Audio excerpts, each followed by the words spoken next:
In the vast universe of modern music, few stars shine as uniquely and as brightly as Kendrick Lamar Duckworth, a visionary artist whose influence stretches far beyond the boundaries of hip-hop.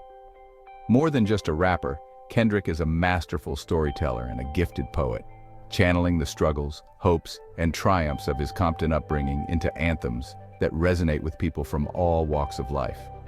From spitting rhymes as a determined teen in his bedroom to becoming the first non-classical or jazz artist to win a Pulitzer Prize for music, Kendrick's impact on the world of music and culture is undeniable and historic.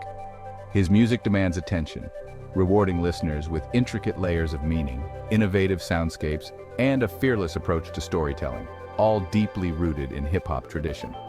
Kendrick's albums are more than just collections of songs. They are cinematic experiences, each one a vivid chapter in the ongoing story of a young man who dared to dream beyond the limitations of his surroundings and circumstances. He's become a true cultural icon, with his words dissected in university classrooms, chanted at protests, and quoted by fans and critics alike. Kendrick tackles themes of racism, violence, identity, and spiritual growth with unflinching honesty and depth. In a world often dominated by superficiality and fleeting trends, Kendrick's music stands out, offering profound depth and a powerful reminder of the complexities of the human condition. Join us as we trace his remarkable journey from the streets of Compton to the world's biggest stages, exploring the groundbreaking albums, unforgettable performances, and powerful messages that define his enduring legacy.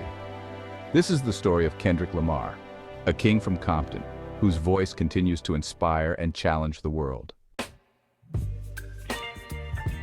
Kendrick Lamar Duckworth was born in Compton, California, in 1987, to parents who fled Chicago's gangs, seeking a safer life for their family and hoping to escape the cycle of violence that had haunted their past. Yet, they found themselves in another epicenter of violence, where the streets pulsed with both danger and possibility. Growing up in Section 8 housing, Kendrick witnessed the harsh realities of street life, gunshots echoing at night, friends and neighbors struggling to get by, and the constant pressure to choose a path.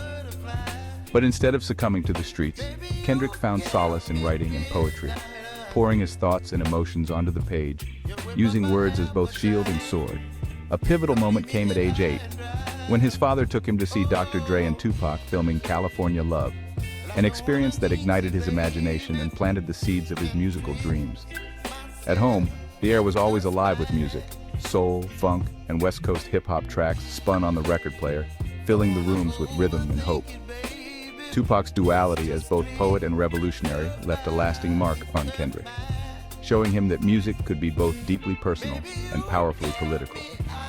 Compton was both a crucible of hardship and a wellspring of cultural richness, a place where struggle and creativity walk hand in hand, shaping Kendrick's unique perspective on life. He learned to find humanity amid chaos, turning pain, frustration, and hope into powerful art that spoke to those who felt unseen. The streets of Compton became his first classroom, teaching him lessons about survival, loyalty, and resilience, giving his music an authenticity that can't be faked. This raw upbringing forged the voice that would one day resonate far beyond his city, echoing in the hearts of listeners around the world. Kendrick's early life was the foundation for his artistry, grounding his lyrics in real experience and genuine emotion. His story is proof that greatness can emerge from the most unlikely places.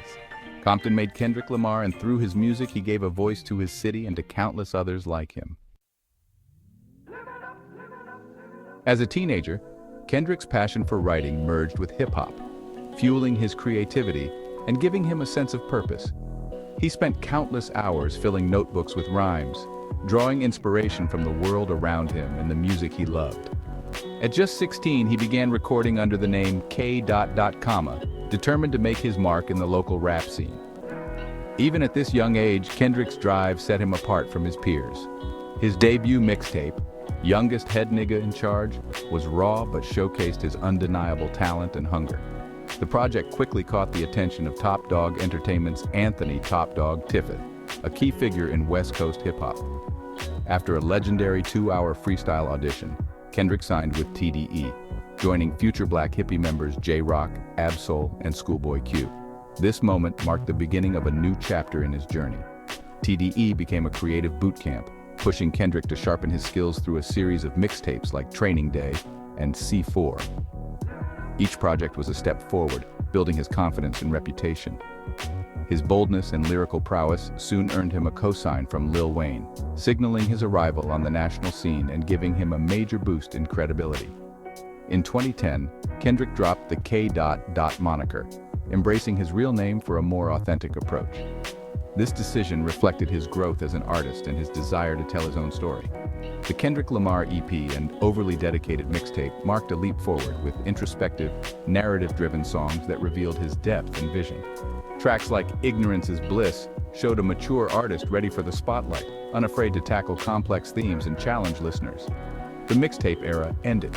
Kendrick Lamar was poised for greatness, standing on the edge of a breakthrough that would change hip-hop. He was no longer just a local talent. He was a rising force in hip-hop, with a growing fan base and respect from industry veterans. The stage was set for his breakthrough and the anticipation was electric. Kendrick's journey was just beginning, but his vision was clear. He was determined to leave a lasting impact. The world was about to take notice, and Kendrick Lamar was ready to seize his moment.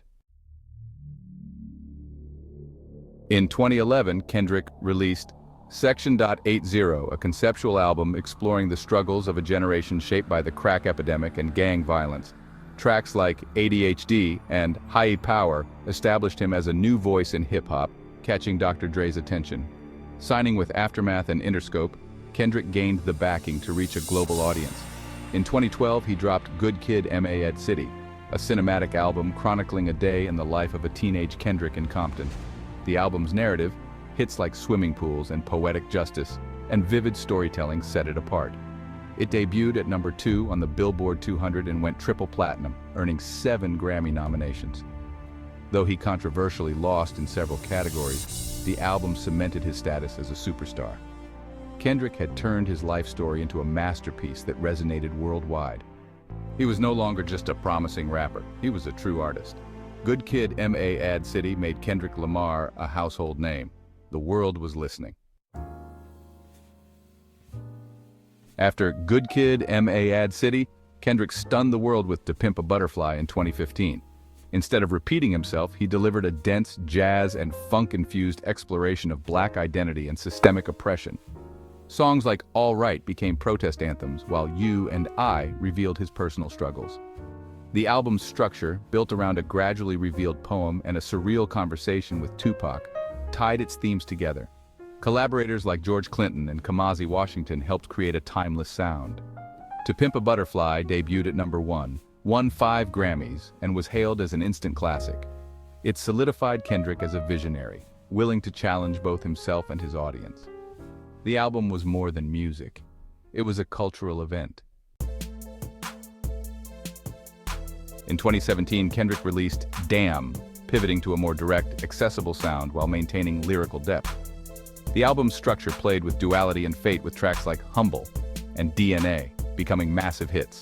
Damn debuted at number 1 and was the best-selling album of the year. It won the Grammy for Best Rap Album, but its biggest achievement was the 2018 Pulitzer Prize for Music.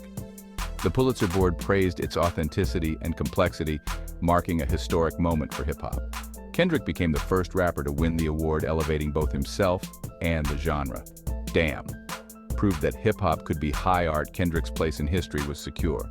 He was now a true American cultural treasure.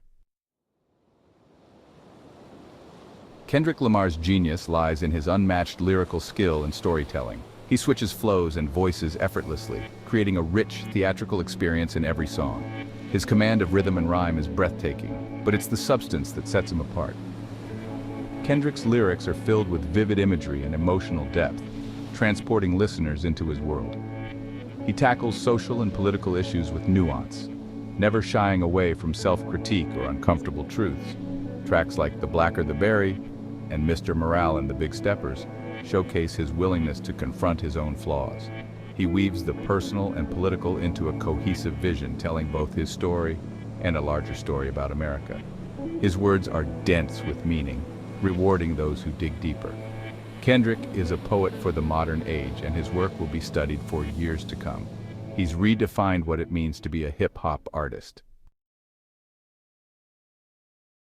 After Damn and the Pulitzer, Kendrick took a step back, returning in 2022 with Mr. Morale and the Big Steppers. This double album was his most personal yet, confronting generational trauma, infidelity, and the pressures of fame. Kendrick stripped away his public persona, exposing his vulnerabilities and therapy journey. Songs like Father Time and Mother I Sober forced listeners to face uncomfortable truths. The album's minimalist production and theatrical feel made it more like a stage play than a traditional rap album. The Big Steppers tour brought this vision to life, blending music and performance art. Though divisive, the album debuted at #1 and won the Grammy for Best Rap Album. It marked a shift from social commentary to radical introspection. Kendrick closed a chapter with TDE, ready for new creative freedom. As of August 2025, Kendrick Lamar stands as one of the greatest artists of the 21st century. With his run at Top Dog Entertainment complete, he's launched PG Lang, a creative collective for music, film, and more. Kendrick now has full creative freedom, and his recent rap battles prove his lyrical edge remains sharp. The future is uncertain, but that's what makes him exciting. He's always defied expectations. Whether it's a new album, film, or poetry, Kendrick's next move will be thoughtful and bold. His legacy is already secure, but his story isn't over. Thanks for joining us on this journey through Kendrick Lamar's life and art. Stay tuned for more deep dives into the stories behind the music.